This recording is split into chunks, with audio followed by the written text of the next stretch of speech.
Bem, dando prosseguimento ao nosso programa O Veredito, que temos a satisfação de apresentá-lo aqui pelo canal 24 da NET, pela ITV, a melhor TV de Sorocaba, que eu costumo dizer. Hoje nós estamos recebendo uma ilustre professora de Direito Civil, que tem uma história muito bonita, muito grande, e que hoje nós vamos falar sobre direito sucessório. Mas antes, permitam-me apresentá-la, doutora Daniele Cristina Pavim. Ela é graduada em Direito pelas Faculdades Integradas de Itapetininga.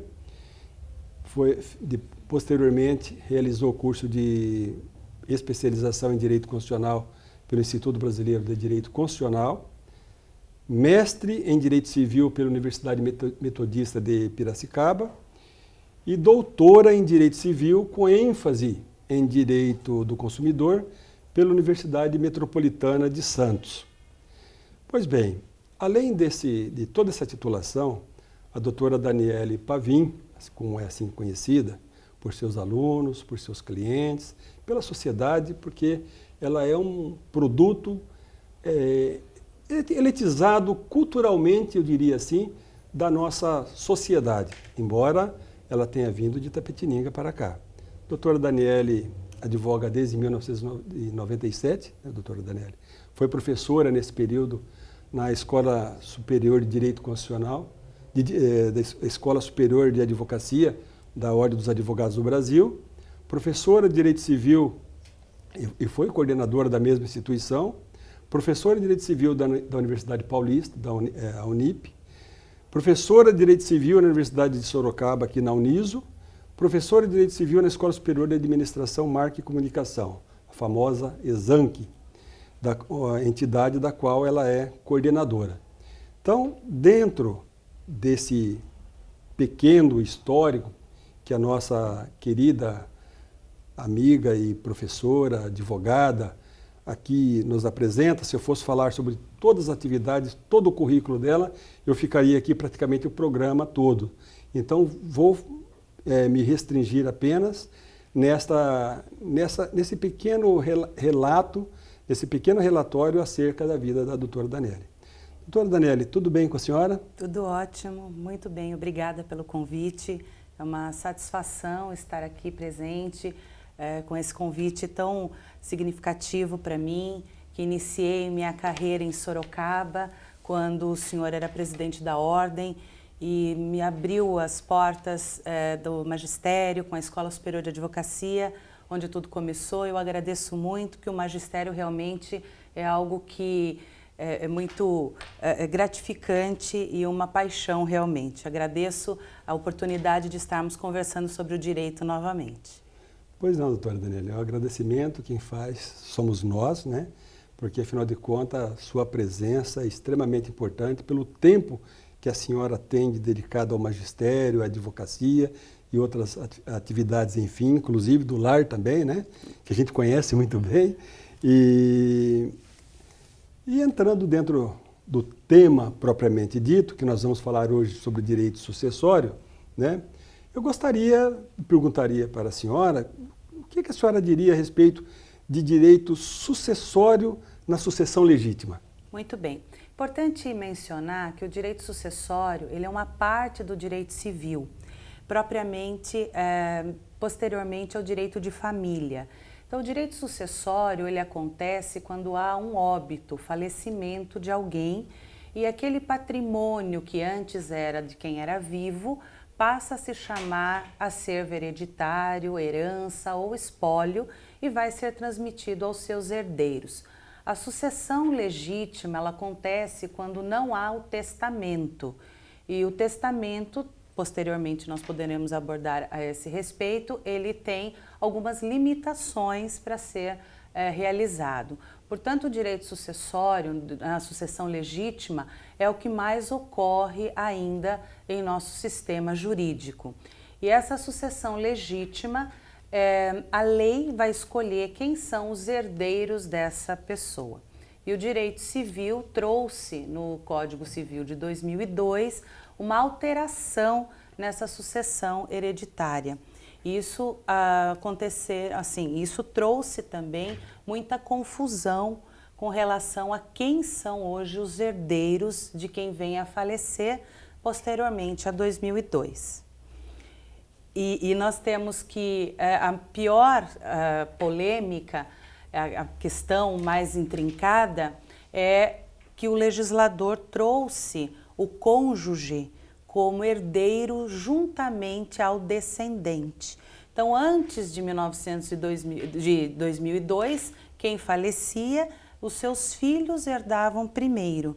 Depois de 2002, o cônjuge, em algumas situações, irá herdar junto com os seus descendentes. E foi essa questão que o legislador trouxe de mais polêmico, porque ele é um pouco intrincado, porque o legislador, infelizmente, quis se recordar ao direito de família, ao regime de bens, e isso ele acabou confundindo um pouco os operadores do direito e até as pessoas que não sabem quem são seus herdeiros hoje.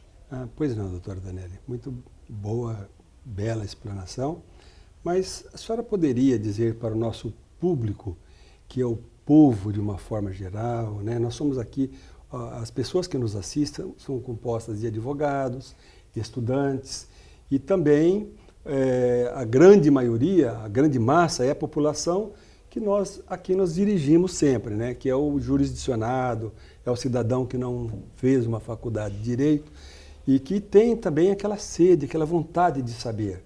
Então eu perguntaria para a senhora a diferença principal entre o cônjuge e entre o herdeiro. Muito bem. O cônjuge ele passou a qualidade de herdeiro junto com os descendentes em algumas situações. Que situações são estas? Quando ele não for casado no regime de comunhão universal, ele vai ser só meiro, ele não é herdeiro, então ele não vai concorrer. Quando ele tiver uma separação obrigatória, que, por exemplo, os casos de quem casa com mais de 70 anos, eles precisam se casar pelo regime de separação obrigatória. Esses casados, os cônjuges também não serão herdeiros, e se casado pelo regime da comunhão parcial de bens, que é o nosso regime mais comum, se o falecido não tiver deixado bens particulares, o cônjuge também não entra nessa sucessão. Então, a grande questão polêmica foi que o legislador ele usou um critério de regime de bens, que é direito de família, que é aquela lei patrimonial dos casados, e colocou esse critério para saber quem herda e quem não herda.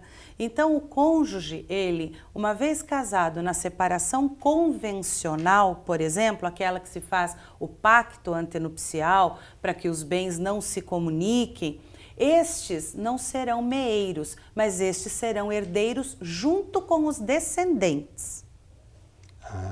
Pois bem. Doutora Daniele, existe dentro desse próprio tema, né? Já que nós estamos falando de sucessão, existe a questão envolvendo, como a senhora muito bem explanou aqui para todos nós, a questão envolvendo a viúva, né, ou o viúvo, e os herdeiros.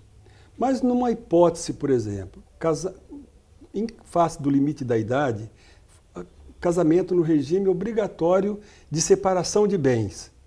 Aí o falecido ele não tem herdeiro nenhum. Nessa situação, como fica o patrimônio? Maravilha, porque a questão da concorrência com os descendentes é se houver descendentes. Ele pode não ter descendentes, mas ter ascendente, que também são herdeiros de quem falece. Então, primeiro são chamados os descendentes. Não os havendo, chama-se os ascendentes. E aí, se for casado, em qualquer regime, o ascendente vai concorrer com o cônjuge. E o cônjuge será herdeiro também. Se não tiver ascendente, ele só for casado, o cônjuge vem em terceiro lugar e herda todo o patrimônio, toda a herança, na verdade, do falecido, do decujus. Então, a questão do cônjuge só foi trazida para essa concorrência com os descendentes e com os ascendentes, porque antes até do Código de 2002, ele entrava em terceiro lugar. Então, a regra é que se faleceu alguém, verifica-se primeiro se ele tem descendentes, filhos, netos, bisnetos, enfim. Havendo, faz-se uma outra questão. Ele tem cônjuge? Tem. E aí verifica o critério para saber se eles vão ou não concorrer. Se não tiver descendente, pergunta-se, tem ascendente? Tem. Então ele vai concorrer com o cônjuge. Pergunta se há cônjuge, concorre com o cônjuge. Não há ascendente, há cônjuge, o cônjuge vai herdar tudo. Não havendo cônjuge, aí a herança vai para os colaterais, que são primeiro irmãos, depois sobrinhos, tios e até primos. Bom, nessa hipótese, pelo que nós podemos perceber aqui, a cônjuge ou o cônjuge que é casado no regime de separação obrigatória de bens somente herdará tudo ou não, somente não herdará nada caso tenha descendente de qualquer dessas condições que a senhora colocou. Não havendo filhos, nem pais, nem sobrinhos, nem primos, parente de qualquer natureza, aí a mulher ou o homem, no caso o sobrevivente, aí ele herda. Ele vai herdar tanto se tiver ascendente como se tiver colateral, ele vai herdar. Só não herda ou separação obrigatória com descendentes. Pois não. Aí ele não entraria, aí ele não herdaria junto, ele está excluído. Inclusive por conta da súmula 377, que traz para o separado obrigatório a meação dos bens adquiridos na constância do casamento. Então, mesmo hoje no Brasil, mesmo a pessoa maior de 70 casando com regime obrigatório de separação de bens, se um ou outro vier a adquirir algum bem, esse bem será metade dele, metade do outro, por força da súmula. Então, o nosso direito, ele afastou-se do positivismo para abraçar o que era mais justo para o casal, que é dividir o patrimônio que constroem juntos. Muito obrigado, doutora. Nós vamos para um rápido intervalo e voltaremos a seguir. Não saia daí.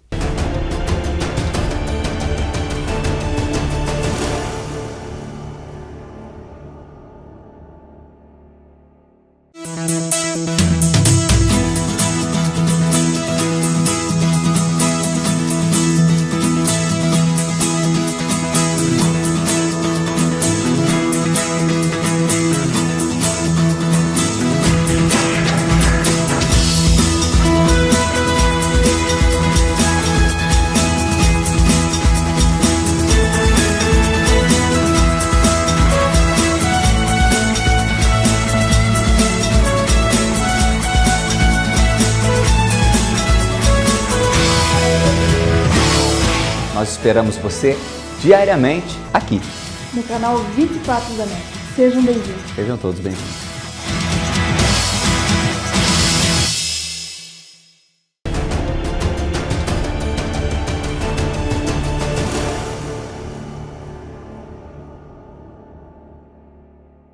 Hoje nós estamos aqui recebendo a doutora Daniele Pavim, ilustre advogada, mestre, doutora, professora em quase todas as universidades daqui de Sorocaba, na Faculdade de Direito de Sorocaba também. Enfim, uma referência para todos aqueles que militam na justiça. É referência para o judiciário, é referência para os advogados, é referência para o meio acadêmico e referência para todos aqueles que têm fome e sede de justiça. Então, nós estamos aqui hoje falando sobre direito sucessório, é uma das partes do Código Civil, porque o Código Civil nós sabemos, e creio que todos sabem, até por força das informações televisivas ou mesmo da imprensa escrito e falado, o Código Civil é o ordenamento jurídico mais importante depois da Constituição Federal, porque regulam a vida das pessoas a partir do seu nascimento. Está lá no Código Civil essas situações. Por isso que nós teríamos a obrigação de trazer boas informações, convidando uma mestre, uma doutora, uma professora, alguém que vive o seu dia a dia dentro desse ramo do direito, que especificamente não é somente sucessão ou qualquer outro tema. Advoga em todas as áreas, mas basicamente na questão relacionada ao direito civil. Agora nós vamos falar a respeito da união estável, que é um dos ramos do direito, né, que atualmente já não é tão comum assim o casamento como alguns anos atrás, né, doutora Daniela? Verdade. A sociedade evolui, a lei evolui juntamente com ela. Então, eu gostaria que a senhora fizesse aí uma distinção a respeito da pessoa que é casada e daquele que vive em união estável. Casamento e união estável. O que a senhora poderia trazer para nós? Muito bem. É importante salientar que cônjuge é o termo usado somente para quem é casado. E esse casamento, para existir, ele precisa ser o casamento feito no cartório de registro civil. Aí nós temos um casamento com certidão de casamento e a pessoa é chamada de cônjuge. Quem vive em união estável, ele é chamado de companheiro perante a lei. A união estável, ela não é um namoro, ou simples namoro. Para a configuração da união estável, são também levados em consideração alguns requisitos da lei, como a publicidade da relação, o tempo dessa relação, que não tem um tempo específico, e sim quanto tempo duradouro é uma relação para que se configure uma vontade de constituir família. Então são termos abertos que o juiz verifica, porque a união estável, fora os próprios companheiros que querem mostrar que vivem em união estável, podem fazer um contrato de união estável em escritórios de advocacia, não precisa ser por escritura pública, o que muita gente pensa que precisa, não, basta um contrato particular de união estável, e se não houver, vai ter que ser provado perante o juiz que houve uma união estável para que aquela pessoa possa fazer parte da herança do outro. A união estável e o casamento, no direito de família, como por exemplo, se houver um rompimento da relação, divisão de bens, se um precisar de alimentos do outro ou com relação a filhos, os efeitos são equiparados. Não ocorreu isso no direito sucessório. O direito sucessório tratou muito diferente quem vive como casado e quem vive como união estável, quem é companheiro. Ele elevou o casado e diminuiu os direitos do companheiro. Inclusive, é uma situação que muitos juristas questionam e essa situação está sob julgamento no STF para verificar se é constitucional ou não essa distinção. Já houve um julgamento em 2015 pelo próprio STF com repercussão geral, entendendo ser constitucional. O que eu quero dizer? Que essa diferença entre quem é casado e quem vive em união estável, ela é legal e pode existir. Lembrando que a lei deu mais direitos para quem é casado e tirou direitos de quem vive em união estável para efeito de herança. A exemplo do que nós falamos no bloco anterior, do companheiro, do cônjuge herdando com os descendentes, se for o caso do companheiro, ele já começa não herdando sobre o patrimônio integral do decujus. Só vai herdar pelos bens que eles adquiriram na vigência da união estável.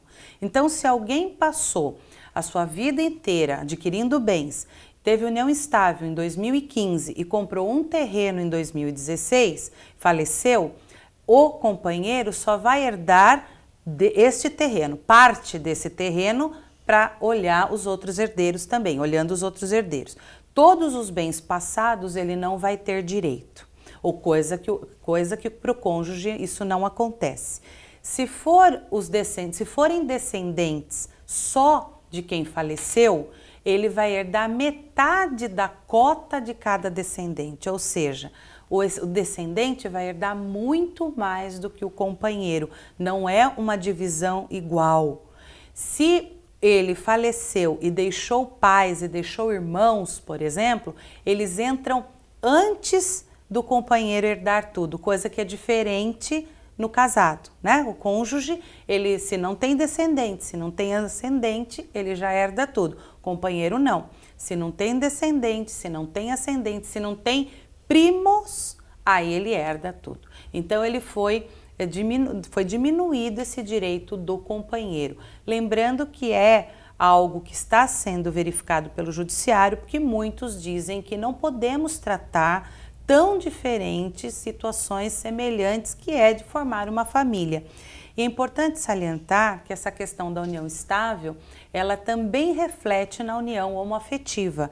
Embora a união homoafetiva, tecnicamente, não possa ser chamada de união estável, mas a união homoafetiva hoje também dá direito sucessório para o companheiro também.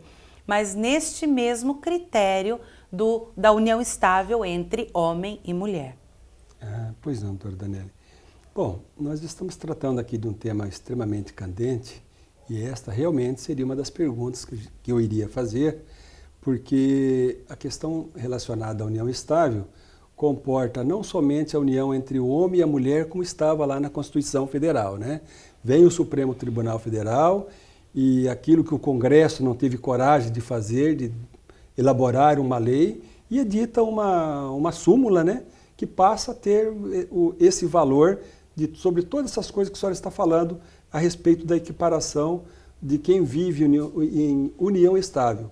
Mas uma pergunta que eu gostaria de fazer para a senhora, eu tenho certeza que os nossos telespectadores também gostariam de saber, que a senhora dissesse, né? A senhora falou a respeito do documento feito no escritório de um advogado, feito em um cartório para comprovar essa união estável. Mas quando não há documento algum, como que essa pessoa pode fazer para comprovar que ela é uma companheira, é um companheiro e existe uma herança, existem bens, existe lá o INSS, né, que a pessoa recebe uma aposentadoria, ou mesmo que não receba uma aposentadoria, mas uma pensão por morte? Há essa possibilidade também? Sim, há essa possibilidade. A grande dificuldade é retratar essa vida que a pessoa tinha para o judiciário. O juiz ele está num tempo diferente do tempo do que aquela pessoa viveu. Então ela tem que reunir todos os elementos que mostrem como ela vivia com aquela pessoa. Então são fotografias de família, o tempo da convivência deles, se eles moravam ou não juntos, o que às vezes é irrelevante morar junto, mas se morar facilita a questão de prova, se eles mantinham uma conta corrente juntos, se eles tinham um plano de saúde em que um figurava como dependente do outro, às vezes uma declaração num clube de campo que um é dependente do outro. Então todas essas informações, elas são importantes para retratar como aquela pessoa vivia, porque é muito difícil para o juiz analisar uma situação passada. Então, por isso que a pessoa precisa reunir tudo e o advogado ele vai mostrar para o judiciário, mostrar para o juiz que a pessoa vivia, então, uma união estável. E essa união estável vai ser reconhecida e a pessoa, com essa sentença judicial, ela passa a ter os direitos, não só com relação à pensão, mas também com relação à hereditariedade. Muito bem. Então, meu caro telespectador, amigos, né, colegas, é bom prestar bem atenção nessa situação que foi dito aqui pela doutora Daniele Pavim. Não basta ter um documento. O documento ajuda muito, né, porque se não houver, você terá que ingressar na justiça com uma ação de reconhecimento, de união estável, né, para determinadas finalidades. E havendo fotografias, cartas, então aqueles encontros furtivos, né, encontro furtivo, que a pessoa não tem aquele reconhecimento perante a sociedade, poucas pessoas sabem e tal, às vezes pode ser uma união duradoura de vários anos, mas acaba não trazendo benefício nenhum ou ficando muito difícil de provar. Então torne a sua relação pública e notória, não é, doutora Daniele? É isso que a senhora está colocando. Sim. Agora, o regime dessas pessoas que vivem em união estável, ele é equiparado a que tipo de regime? Perfeito. As pessoas que vivem em união estável têm o regime da comunhão parcial de bens, como aquele que é casado e não fez pacto antenupcial. mas nada impede que a pessoa queira ter uma união estável e escolha, por exemplo, o regime da comunhão universal ou da separação total, que é a separação de bens. Isso está sendo muito comum. As pessoas hoje têm a sua própria vida, suas carreiras, não querem misturar patrimônio, então às vezes deixam de reconhecer uma união estável por receio de dividir o patrimônio com outro. Melhor seria se fizesse um documento reconhecendo sim a união estável, mas deixando claro que o regime é de separação de bens. Isso evitaria uma dissolução dessa relação futuramente e um pleitear metade do patrimônio que o outro adquiriu sozinho. Por outro lado, se adquiriu em conjunto, pode-se colocar o nome dos dois no documento, mostrando que eles adquiriram em conjunto. Fica uma relação mais transparente e sai da não formalidade para ficar um pouco mais formal e ter aí sua prova do companheirismo, da união estável. Muito bem, doutora Daniele, já chegando ao final, eu vou dar 30 segundos para a senhora fazer as suas considerações finais. Muito bem, doutor Joel. Eu gostaria, nas minhas considerações, de agradecer novamente a oportunidade de debater o direito, principalmente o direito civil, que é uma das matérias que mais tenho apreço. Agradeço a televisão, fico à disposição de todos para questionamentos e muito obrigada novamente. Bom, nós chegando ao final, programa que transcorreu numa velocidade incrível, porque não é sempre que recebemos uma figura tão importante como a doutora Daniele Pavim. E chegando ao final, meu caro telespectador, meus amigos advogados, meus colegas, estudantes de direito, eu vou terminar dizendo, como sempre digo, o veredito é você que dará a final. Fique conosco sempre, que por certo você será sempre um vencedor. Muito obrigado.